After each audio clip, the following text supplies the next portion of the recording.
Today's show is sponsored by the ABV Barrel Shop. The ABV Barrel Shop is located in the St. Louis metro community of Arnold, Missouri. The ABV Barrel Shop is focused on one thing, single barrels. Best of all, you can try before you buy. Head over to abvbarrelshop.com to sign up for their email and text distribution so you know what they have in stock, what classes are coming up, and who from the industry may be coming in to visit. The ABV Barrel Shop. It's where single barrels live. We are also sponsored by the Bar to Go. The Bar to Go offers traveling minibars that are no bigger than a small purse or toiletry bag. Best of all, they are fully customizable so you can create the perfect piece that is unique for you. If you own your own business, what a fun and unique way to promote what you do. Check them out online at thebartogo.com. That is the number 2 in the Bar to Go. If you have wholesale questions, call my friend Isabel Clark at 504-481-1297. Finally, we are sponsored by the Neely Family Distillery. NFD is a family-owned business that keeps ringing up awards in the spirits world. Head to Sparta, Kentucky to experience the family history, award-winning spirits, and meet the Neely family. Check them out online at neelyfamilydistillery.com. Now, on to the show. Hey, it's Colonel Steve, and here we are in the middle of our Christmas specials. We've got the best of our Christmas shows. Here we are mailing it in for Christmas Day in 2021. Let's drink!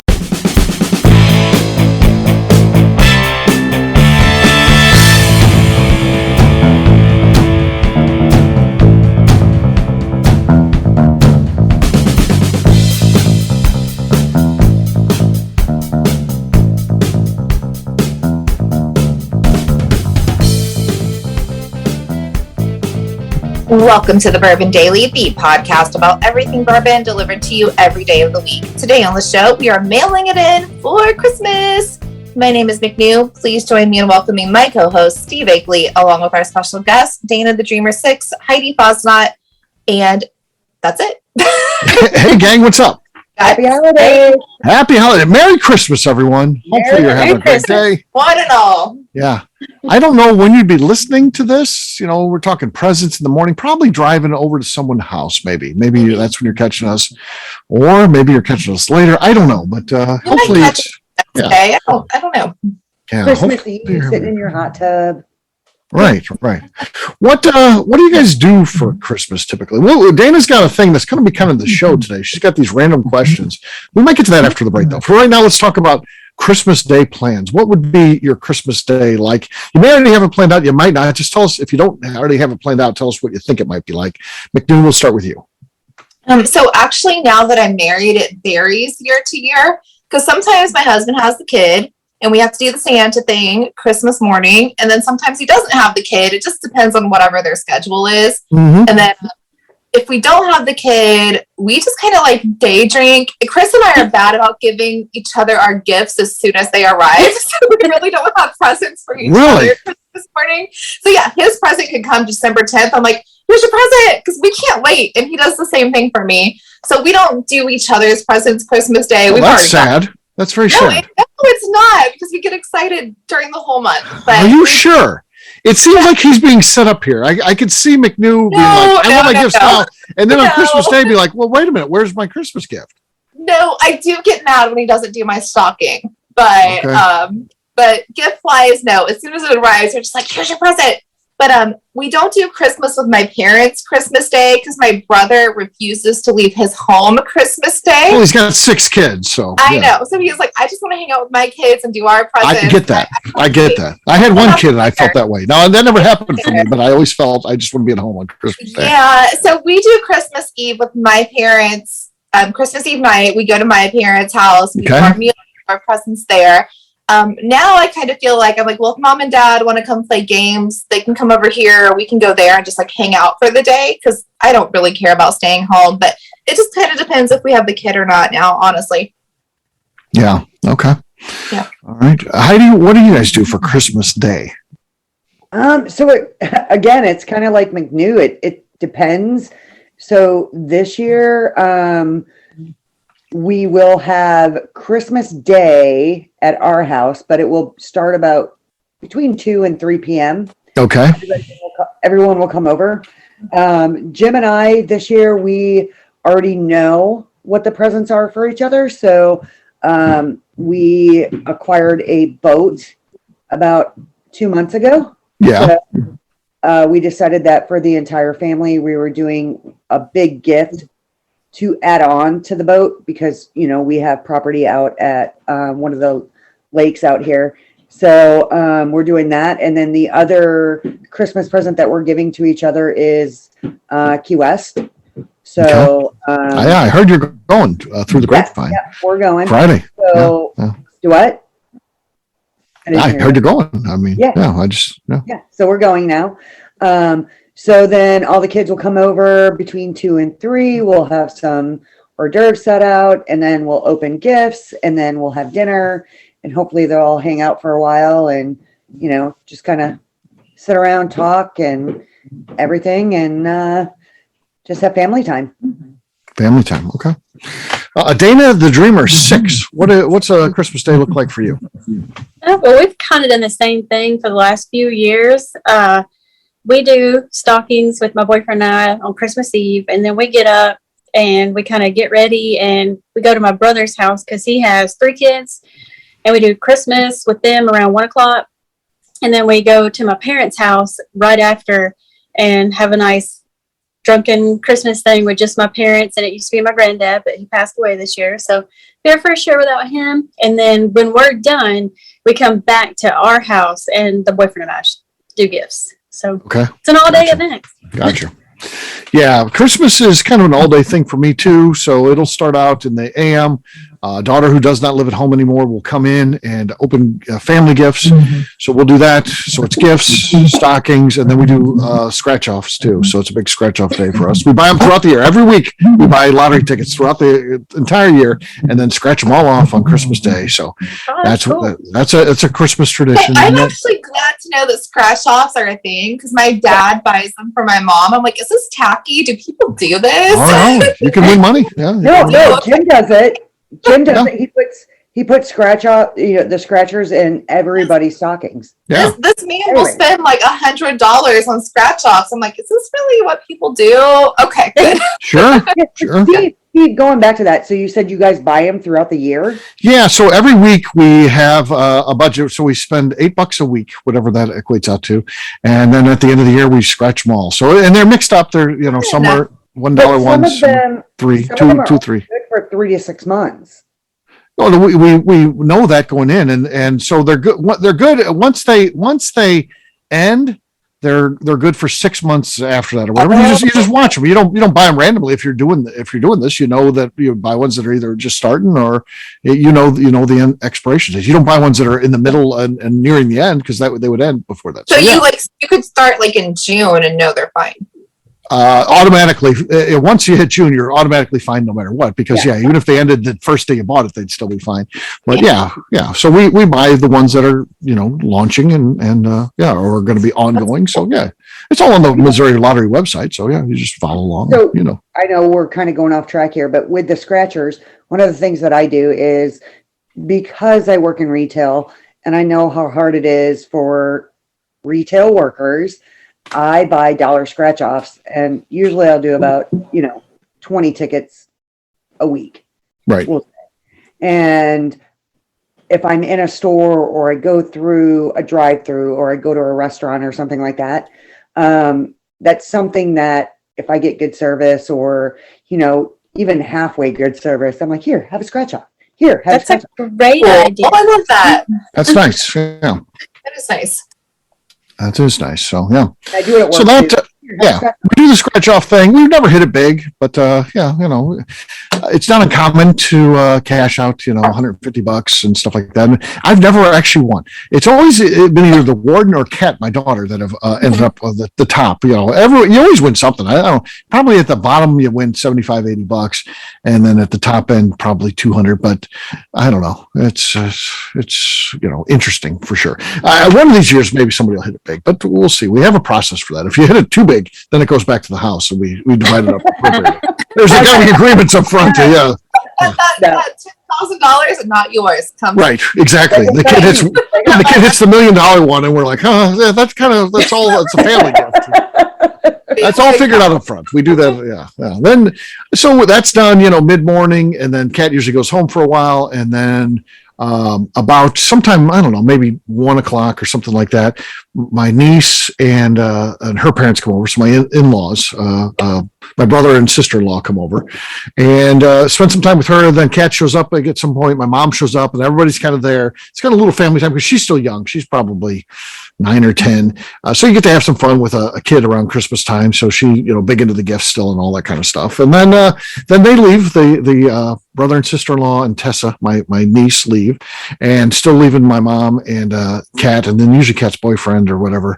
And then we have dinner and stuff like that. And that's it. It's not too late of a night or anything. That's our Christmas right there. So There you go.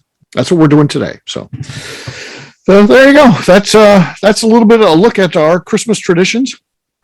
And on this Christmas Day, and hopefully you guys are enjoying some of your Christmas. To me is all about traditions. It's about doing those things, same things every year, and making your own traditions, of course, too. So you do some of the things your parents did, and then you create some of the own things that just for yourself. So we've certainly tried to do that, and then hopefully Kat will down the road when she has a family or whatever, or just if she doesn't have a family, just continues to do those things for years after I'm gone. So that's kind of a cool part of Christmas. So what we'll do next, we'll take a quick break.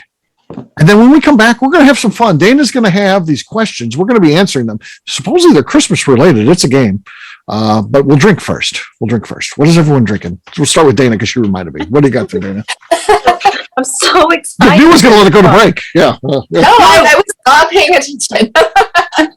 But I bought this really cool bottle yesterday. It's Oak and Eden, and it's finished with I don't think you can see it, but it has a whiskey spiral in it. There's a little spiral in it, and It's got a spiral in it. Okay. Yeah, so to me it was kind of cool. So it's very dark. I give you one thing. It is very dark liquid. Probably because the light's behind me, but anyway, this will be my second time opening it. It is, I think, 116 proof, so this will be good.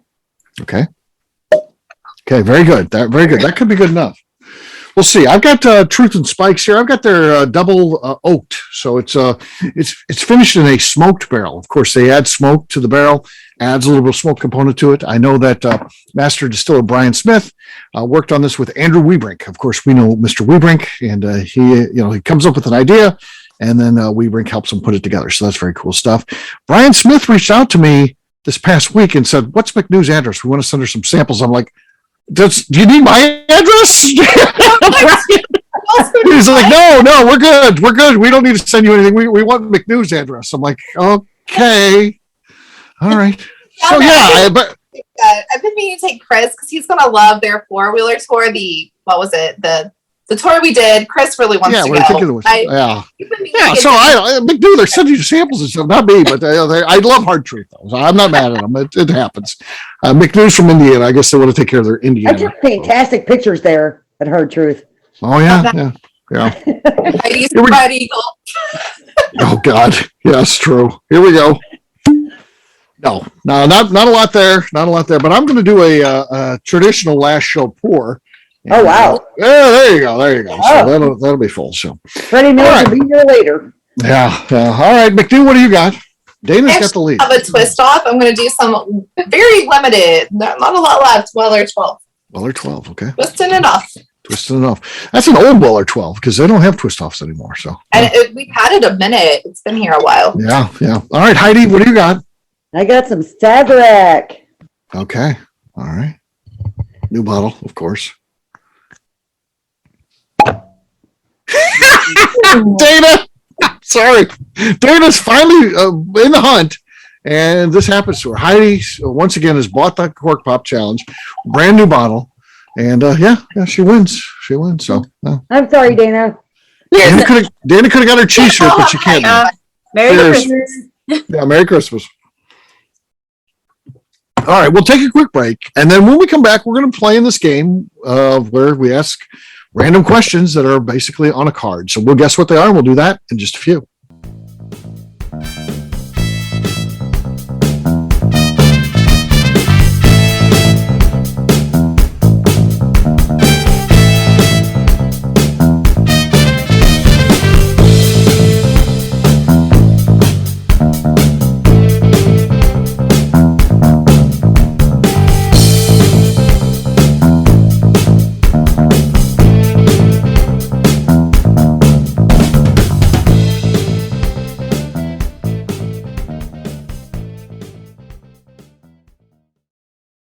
Okay, let's talk about the people that make these shows happen. First up is the Stave and Thief Society. Via their in-person class at Moonshine University in Louisville, Kentucky, the Stave and Thief Society is the place where you, a bourbon enthusiast, can expand your knowledge and emerge an executive bourbon steward. In 2017, I completed my executive bourbon steward certification. It's the most comprehensive bourbon certification available and connects you with an expansive network of bourbon enthusiasts and professionals.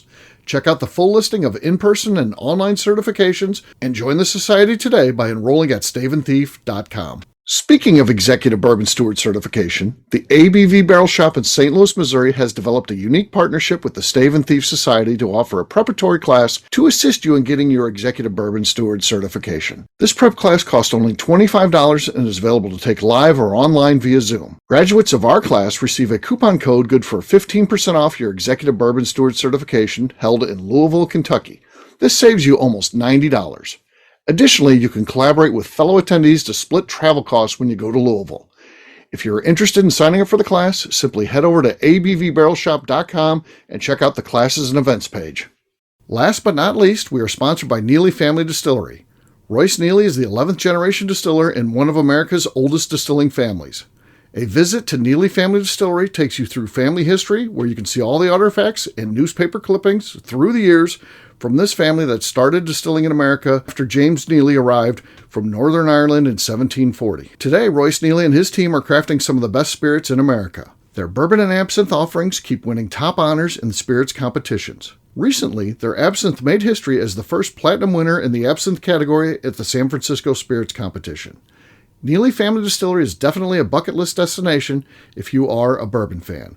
Learn more about their spirit offerings, visiting their facility, and the awards they have collected over at NeelyFamilyDistillery.com. And now, back to the show.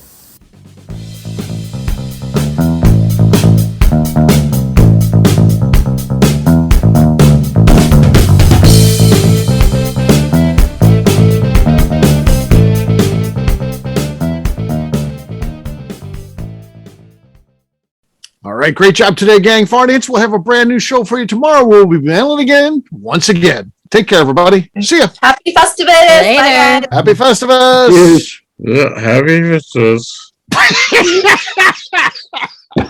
Welcome back to the Bourbon Daily. Today we are mailing it in for Christmas, but Dana has a game for us. We're going to play. Yes, we do. So, Dana, does just one person can answer these, or does everyone have to answer them? I think we should all join in if time allows. Okay. So, all right. Time does allow. We're good. We're good on time. So it's the mini box of Christmas questions. So okay. who wants to go first? Who wants to go first? Okay, go ahead, Heidi. Guess the number. All right, 9. 9. All right. Let's see what we come up with. And do you have any special caroling memories? Cool. Especially caroling memories. I do. would be pissed if somebody rang my doorbell to carol because my dogs are going to lose their shit. I don't do this at my house. No. No caroling. I grew up, of course, in the 70s and 80s, and people used to carol. That was a weird thing. And the funniest story that I got, though, is they used to come by, and I don't know, I guess they wanted tips because they're always doing something for charity or something like that. So they come and they sing you a song, you give them a buck or two, and then they go to the next house and all that. It was a thing. I think it was just a drinking thing, really, but I was a kid at the time. But I remember the funniest thing was my buddy Mike. One day they came to the house, and my buddy Mike's dad, I guess he was lit, and he just joined them. He just he leads and joins the caroler group, which I don't think he could sing, but yeah, he joined the caroler group. So that was a good caroling memory for me from a kid. It's definitely, I haven't had anybody ever carol. I've been in my house for 27 years, and never had one single caroler here. So that's not really a thing anymore, I don't think. Heidi, how about you, though? Do you remember caroling or anybody caroling? So we never caroled because I can't sing. True. My brother David, amazing singer. He can sing. He's done he sings at weddings and he does all this other stuff, but he's an amazing singer. So if you are ever around him, just tell him to start singing and he'll sing. He'll sing. Okay. He's great. And also do jazz hands because he loves it. He loves jazz hands. Okay. Doesn't really, but yes. But no, when we lived in Germany when I was a kid, and the only reason why I remember Old Tenenbaum is because we had carolers that came. So we lived in this, like, I don't know if it was like an apartment, a condo kind of thing. I was young. It had like an atrium in the center, and there was only like 4 homes in that building. And they came and they knocked on all the doors, and they had us all come out, and they were in the atrium area and they were singing. And that is the only time that I experienced any kind of caroling. And they sang for the entire place. So they just did like a set. Yeah. Not just knock on the door and just do it. So I like that better, because I have to say it would be awkward for someone to knock on the door and then start singing. Because what do you do? Well, I wouldn't know what to do. Am I? How do you do it if there's like an apartment complex or like a town? That's enough. That's you got a group then. Just one family. It's like, okay, now we're doing the 12 Days of Christmas. It takes 15 minutes to get through the song. I don't know. Dana, you have any caroling experience? Yeah, but everything was in German, so it was like weird. That's fine. Old Tannenbaums. Yeah, it's good. So I can't carry a tune in a bucket. But, here in Tennessee, it's Jack and Jesus. So when I went to church, they're like, oh, we're going to go caroling. And I'm like, y'all don't want me to go. But they made me go because I was the youth leader. You have an angelic voice. Oh, no, not singing. And even talk. When you talk, it sounds like you're singing. No. You know how the South is... It's Jack and Jesus. Everything you say sounds like it's a song. Steven's being one of those idol parents right now. That is like, my kid can do whatever they want to because they're amazing. No. I think Dana's better than she thinks. No. But we had to go caroling in I would just say old folks home. That's what we all call them, right? Oh, yeah. And old folks. It was incredible. It's a captive audience. Depressing. And it smelled like urine. So old folks home are not fun. It's not fun, is it? Yeah. If someone shows up at my house trying to carol, I got some eggs in the fridge. Yeah, there you go. All right, there you go. That was Heidi's turn. McNew, guess a number. 1 and 21. 12. 12 Days of Christmas. All right. This is like such a McNew question. What is your favorite Christmas food? What stories or memories does that food evoke? Okay, favorite Christmas food, McNeil. I like yeast rolls. My aunt. Oh, those are good. Yeah. Those things be taking some time. I can't. Nobody makes them in my family anymore. I don't. My grandma used to make the bread stuff. My Aunt Jane, best yeast rolls. Yeah. My mom doesn't do it the same as she does. Aunt Jane's yeast rolls are it for me. Yeah. I'll get Jim on that. On it. I have the recipe. I can't do it. I've never replicated them. Yeah. That's what you get. You get those old family members that make these great things, and then unfortunately they pass. It's just gone. It's like my grandma used to make this great bread and a lot of other stuff, and it's gone. The rest of your life, you're like, man, I wish I could just have a taste of that, or the candy that you made and stuff like. It's just gone. It's just gone. That is a good point, McNeil. Yeah, that's just that's stuff. How do you? What about you? Any special foods around the holidays? My mom was an amazing cook. She is an amazing cook. She still is. We're not around each other for the holidays anymore because she's in Maine, and I try to duplicate, and I feel like I get it right. But then, you have like a close sibling come over or somebody who's been around and has tasted what my mom has made. And they're like, yeah, no, it's good. It's great. It's missing just a little bit of something. And it doesn't matter what it is. She makes twice baked potato casserole. She makes what we call buttery shrimp du jour. And then I kind of did a twist on it, and I do it with scallops and shrimp. And then one year, instead of ham or turkey, because we were done with that because of Thanksgiving, we had done so many different Thanksgivings. She did Cornish game hens, and that became a thing for a while. And amazing. Like, I'm always wanting to do Cornish game hens, but nothing ever is the same as what my mom did. Yeah. Well, besides stuff my grandma made, which was amazing, and again, her cookies and stuff like that. And she even tried, like, on her bread that she would make. My Aunt Debbie went through her class. My mom went through her class. My sister went through her class to learn how to do this, and no one got it right. No one can do it. It's just wild that so. But myself, was something that I make when I was a kid. My mom used to make this Chex Mix, and I know there's a lot of different types of Chex Mix. My mom used to make this one kind, and very 70s, snack and stuff like that. But when I got old enough to start cooking, I started making it. So I'm talking about, late teenage years into college and stuff like that. I would make this at the holidays because my mom was past it. It was like that's old. I don't make that stuff anymore. But I continue to make it. It's the only time I only make it once a year because I love it. My dad and I'd make 3 batches. My dad and I would mow through this stuff. And of course, it's terrible for you. It's loaded with butter and Parmesan cheese and all this stuff.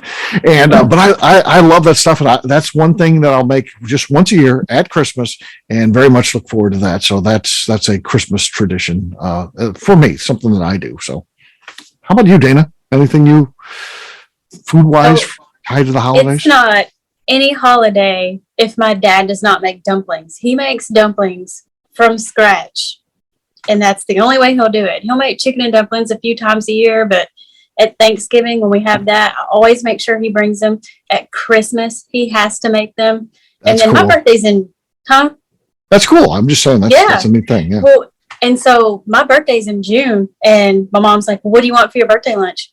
Chicken and dumplings.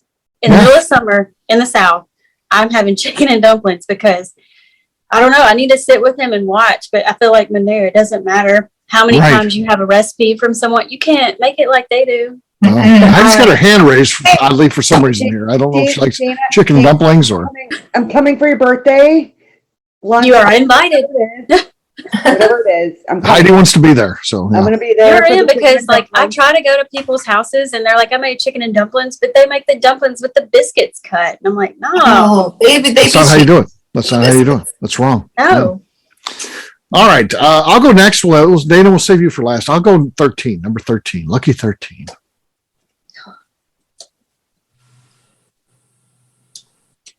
All right. What gifts do we give on Christmas that do not come in a box? What gifts? Our love? Yeah, I think I put most things in a box and wrap it up. No. Bag it. I mean, The chestnuts? like some pets or something, which I'm not here. I don't give pets. The walnuts that I shove in the bottom of the stocking. Yeah. Stocking gifts, maybe. My mom gives cash, so my mom's big into Christmas, and she usually says, "Do you want anything?" And I never even say anything because there's something I if I want something I buy it, but she insists that she gives you cash, and then you have to tell her what you spent it on because she likes to know that you're buying things. She doesn't want you to put in the bank or paying bills with it. She wants you to buy something. Hostage on that gift. Oh my God! When Yeah. somebody does that to me, I totally lie to them. Uh-huh. Same. Yeah. Same. Yeah, I'm like, "Oh, I totally bought this or this or this." Right. What do you say? She wants you to buy a gift for yourself is what she wants, which I guess makes sense. So yeah. That doesn't come in a box. So I would say that's the big thing. Cash. And my mom, as long as you have a mom, I'm 53 years old and I'm still her kid, and I always will be. So yeah, she'll give a gift. I'm like, I don't really need anything, but she wants to do it. So that's fine. It's fine. So I get some cash. Now, my grandma, I always got cash with, but my grandma used to be at your birthday, you got $10, and then at Christmas, you got $50. That was a tradition. So, yeah. It didn't matter if this was happened in 1973 or 2004 when she passed away. That's what you get. There was never any inflation or anything like that. At your birthday, you got $10. Yeah. I had a Meemaw that would only give you as much money as how old you were until you hit 21. She would give you 21, but after that, it was always $20. That's it. And then you get a 20. Okay. You gotta love grandmas, right? Grandmas are great. Yeah. Absolutely. Set in their ways. Yeah. Yeah. What else? Anybody else got an interesting gift not in a box? I mean, I always give my brother booze for Christmas. That doesn't come in a box. Yeah. Okay. So Booze. my mom did go through a phase where she bought all of my brother's kids' bikes, and it's very hard to wrap a bike. So it would be like it's a weird bag sort of thing with a bow. because she was like, it has to be wrapped. If it's not wrapped, it's not a gift. So she got these like weird ass bags and put a bow on it. And they're like, they already knew it was a bike because you can see the handle sticking out. Yeah. Oh no. 6 kids. That's a lot of bikes. So yeah. Yes, that's a lot of bikes. Yeah. Yeah. Heidi, anything stand out to you? Something that wouldn't come in a box? Just the Christmas cards that they get with like cash or gift cards in it. Cash. Well, Yeah. cash, gift cards. Yeah. All right, Dana, you haven't done one of these yet. What's your number? All right. Well, my lucky number's 6, so it's what I'm going to go with. Dana the Dreamer, 6. Right? Exactly. Oh, boy. What is the furthest distance you or a family member has traveled to make a family gathering? A family gathering. Okay. So we're talking Christmas specifically here, folks. Furthest Christmas, I mean, St. Charles for me. I mean, that's 40 minutes away. That's the furthest I've ever gone on Christmas. Not very far. That's cute. Yeah. There were a couple years I lived in Cincinnati, Northern Kentucky, 2 hours. 2 hours. Then I moved back home after 2 years. So Okay. not Right, really Heidi? very far. And Heidi, how about you? You've lived all over. You've got family out of state and stuff. Where? How about you? I know I'm sitting here trying to add up the miles right now. So, God. I mean, I don't know. There's been times where I've been in Illinois and I went to Wisconsin, but then there's times La Crosse, Wisconsin. Then there's times where I lived in Illinois and I went to Jacksonville, Florida. There were times where I was in Delaware. You have people living in Jacksonville, Florida, the armpit of Florida. Yeah. I'm not a Jacksonville fan. Orange. Well, they lived in Orange Park. Understand. Same thing. Yeah. Suburb. Same thing. I've traveled from Colorado back to Delaware for family That's events. a trip right there. That's your winner right there, Heidi. Yeah. And it was only supposed to take 26 hours, but it took 38 hours because I got stuck in a snowstorm. Yeah. Oh. And they closed the interstate in 70 outside Indianapolis. Ooh. So I had to sit there for 6 hours. Oh, well, 70 out of Indianapolis is some bullshit. You skip Yeah. And I was in a Jeep. So I here. sat there. You live here. No. So I sat there for about 6 hours in a Denny's waiting for them to open up the interstate again because we were driving straight through. And finally I was like, you know what? Screw it. I'm in a Jeep Wrangler. I have 4-wheel drive. Fuck you. I'm getting on the goddamn interstate. And I did. I got on the interstate. Wow. And Burley agrees.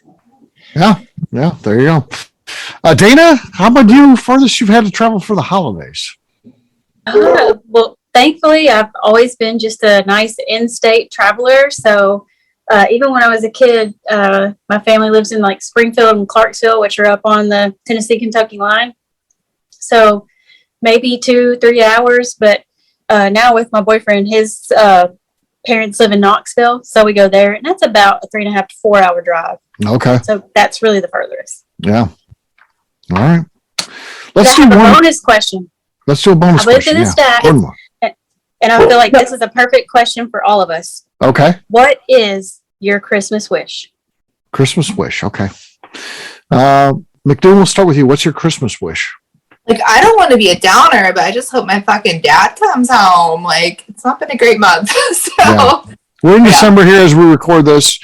McNew's father's been ill, and hopefully he'll be getting better he's soon. been on a ventilator for a minute, so it's not been great. I just hope he comes home and lives his best life once he gets there. Yeah. To me too, it's health. Health is everything. I mean, none of the other stuff really matters. Money doesn't matter at all. It really comes down to your health. Are you able to live a good life? Are you healthy? Can you make the most of what you got, no matter what your financial situation is? And I think, I hope for everyone that I love in my life has good health. And with that, I'm talking, my mom, wife, daughter, and all my friends. I want everybody to do good. I think that's what I wish for Christmas. How about you, Heidi? What are your thoughts? Give us something beautiful, Heidi. Let's go. Yeah, Heidi just wants cash. I think cash is. No, it's honestly, it's the same thing. I have a twin sister who is getting married in April. I have a dad who has been, battling some health issues and, and things like that. And I have a mom, same thing. And I just want everybody to be happy and healthy and just live their best life. That's really all I want for my family and my friends. And I want them to have peace, happiness, and health. Yeah. Love that. It's a good message. Yes. And that's really all we all need, right? Like we can buy whatever we want. So those are those are fantastic benefits. Let's have Dana weigh on this one too. She asked the question, so. Yeah, I mean, and 2021 was a very hard year. A lot of losses, a lot of changes. So I just hope that we can all be happy, healthy, and full of bourbon. Yeah, full of bourbon. There you go. Perfect. On that note, we'll wrap this one up by talking about where people can find us. Dana, we'll start with you. Where can people find you? You can find me full of bourbon on Facebook, or well, you can maybe if you find my name, but on Instagram and Twitter as Dana the Dreamer 6. Yeah. If you know her, but you don't. You only know her as Dana the Dreamer 6. That's not what she is on Facebook. So we're not going to say what it is. Heidi, how about you? You can also find me full of bourbon. And you can find me on Facebook as Heidi Topol Eller. And then you can find me on Instagram as Heller_Barrel Babe. All right, McNew. I am on Instagram at McNew ABV. All right, for me, I'm an easy guy to find. I'm at Steve Akeley on Twitter, Instagram, or Facebook. I've got a website, steveakeley.com. We've also got a company website. That thing's abvnetwork.com. That's the one you got to check out because everything that we do is out there. Previous shows, blogs, so much more. abvnetwork.com. McNew, anything else to say before we get out of here? I'd like to remind the audience, so please give us a 5-star review that includes comments. It helps new people find the show, which is very important to us. And if you like what we're doing, we ask that you please visit our Patreon page at patreon.com/the ABV Network. Great job today, gang. For audience, we'll have a brand new show for you tomorrow. Looking forward to that. Until then, have a merry, happy, safe Christmas, and we'll talk to you tomorrow. See ya. Merry Christmas, guys. Bye. Merry Christmas. Peace.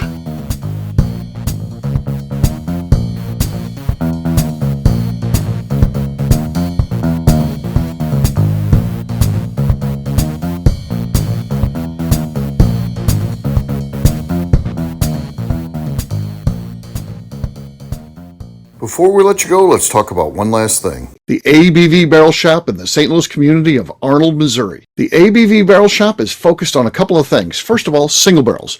We are the place where single barrels live. We go to distilleries, taste through the whiskey, select the best barrel, and have it shipped to our store where we present it to you, our customers, by allowing you to try before you buy. We're also known for the classes that we have in our education center in the store, as well as the events we have with industry professionals from the bourbon business. If you are in the St. Louis area, please come by and visit us at 6 Fox Valley Center in Arnold, Missouri. Or at a minimum, at least sign up for our email and text distribution so you know exactly what's going on in our shop over at abvbarrelshop.com.